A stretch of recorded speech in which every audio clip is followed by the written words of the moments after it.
All right, so this is a suggestion via Discord. The name of the video is How'd They Miss This? New footage of Trump shooter raises more questions. New footage. It's a Fox News alert. Check it out. Chilling new video from former President Trump's rally in Butler, PA. Appears to show the shooter walking through the crowd less than 2 hours before the attempt on Trump's life. So I'm guessing like literally everyone that was there that day went back and looked through every single bit of their video to see if they could actually find the individual. CB Cotton is here with more now. She was in Butler for several weeks and joins us in New York. And CB, what have you found out about this? Hi, Bill. Well, this eerie video is the latest in a trove of evidence showing Thomas Crooks in the rally area ahead of the assassination attempt. In this short clip, you can see him wandering by himself through vendor stands at the Butler Farm Show. This less than 2 hours before he opened fire at the former president on July 13th.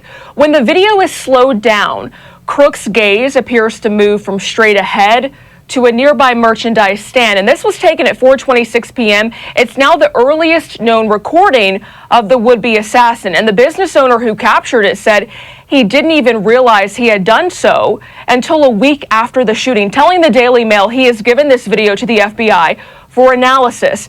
I mean, I'm looking at it. I mean, I'm not sure there's much you can get from this other than the fact that he was just looking around, most likely looking for a location, depending on when he did actually turn his head to the left, what exactly was he looking at?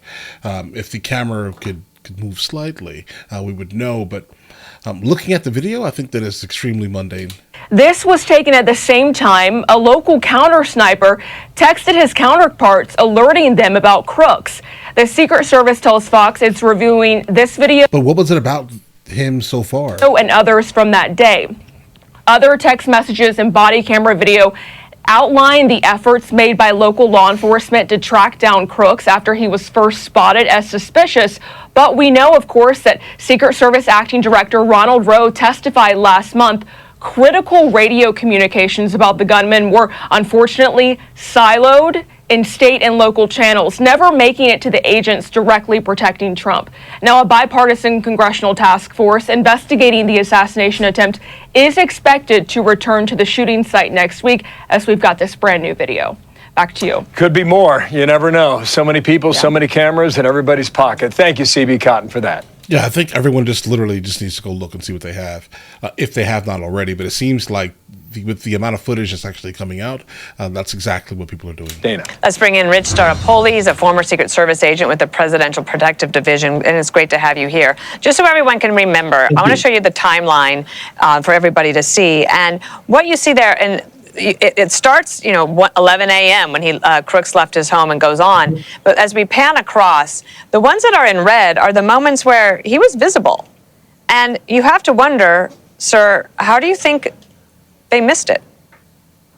Well, of course he's visible, right? Every Secret Service agent is a student of potential assassins and of assassination attempts. Right. It is ridiculous not to think about sending people to these events well in advance of the actual event kicking off for this specific reason. People that are out there to do bad things to protect these of the Secret Service don't just roll out of bed in the morning and show up. They go through a whole pre-planning process, which is why there's plenty of video of this guy walking around hours before the event actually kicks off, right? Had the Secret Service had people in the crowd just walking around, they probably would have noticed this guy and probably should have intercepted this guy and engaged him in some sort of conversation well before the event, the shooting, actually happened. Okay, so now listen. So looking at this guy right here in this image, there's nothing about him specifically that makes him look suspicious, guys. He's alone. That's basically it, right? He's looking around in places, but how many other people were also doing the same thing? All right, so now that I'm actually sitting here thinking about it a little bit more, at least, how many other people this day were also classed as suspicious, guys?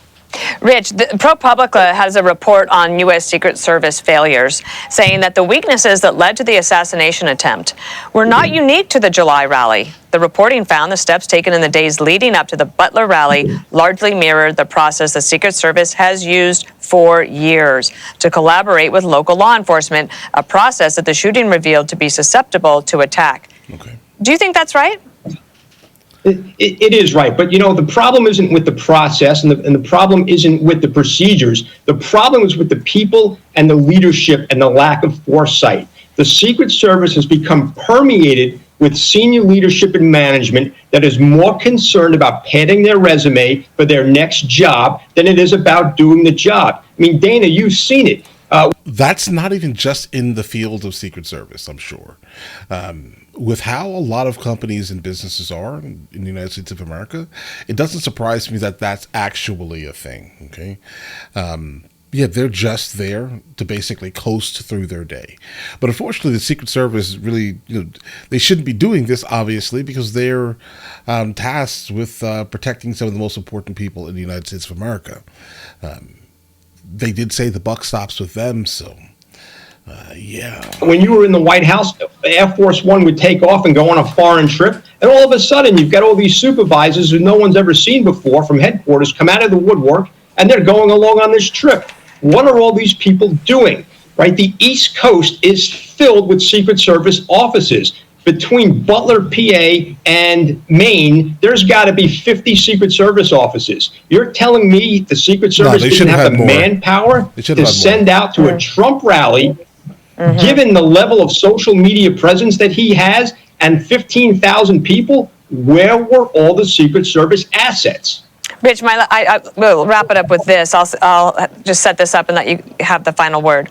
We're here at another convention, and there's a lot of Secret Service officers around here, both uniform and not. And they are hardworking people, professionals, and I think about the morale of the men and women on the ground who are doing the work. As you said, that maybe there is a leadership problem. That is a possibility. But the rank and file, they are really good at what they do. The rank and file are incredibly good at what they do. But when you want to talk about a morale problem, I think nothing speaks more volumes about the morale problem than this statistic. The New York field office, the premier flagship office in the Secret Service, at one point had almost 250 agents. As of recently as a week ago, they're down to about 87. Wow. That speaks volumes about the morale issues at the U.S. Secret Service. Rich, thank you for coming on today, and as we get more developments from this investigation, we'll bring you back. Guys, that's actually valid. I mean, what is going on there? Why are people leaving at such high rates? Why is the turnover rate that high? I can only imagine that it's an extremely high-stress situation where you're constantly having to look over your shoulder at all times of the day. Right? Now, only one thing here. Trump was not number one that day. Right? I mean, I understand that he was doing like a rally, right? But he wasn't number one that day. He's not the president of the United States of America, right? That's number one. So if Biden was also doing something at that time, right? If he was doing something, then that's where the Secret Service basically were. Now, being that Trump is such a polarizing individual, right? He definitely needs more. Okay, absolutely, he does need more, but definitely not.